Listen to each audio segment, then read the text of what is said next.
ইসকনের যাবতীয় কার্যক্রম বাংলাদেশে দ্রুত নিষিদ্ধ করা হোক। একটা ভয়ঙ্কর ইস্যু বর্তমানে দাঁড়িয়ে গেছে, সেটা ইসকন। হিন্দুত্ববাদীদের একটা সন্ত্রাসী সংগঠন হচ্ছে ইসকন। বাংলাদেশের সুপরিকল্পিতভাবে বাংলাদেশে অস্থিতিশীল পরিবেশ তৈরি করার জন্য তারা নানা এজেন্ডা নিয়ে বাংলাদেশে কাজ করছে। সাম্প্রতিক সময়ে বেশ কয়েকজন মুসলিম নারীকে তারা প্রেমের ফাঁদে ফেলে তাদেরকে ধর্ষণ করছে এবং তাদের গর্ভে হিন্দুদের সন্তান দেওয়ার জন্য তারা পরিকল্পনা নিয়ে এইভাবে তারা এগিয়ে যাচ্ছে।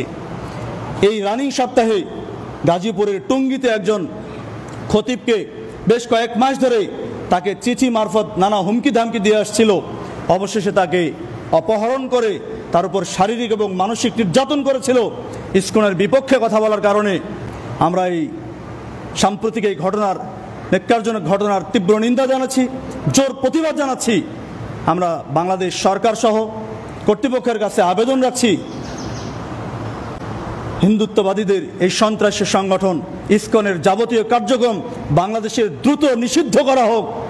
স্বাধীন সার্বভৌম বাংলার এই স্বাধীনতার হুমকি স্বরূপ এই সংগঠনকে দ্রুত নিষিদ্ধ করে তাদের বিষয়ে, তাদের বিরুদ্ধে আইনানুগ ব্যবস্থা গ্রহণ করা হোক।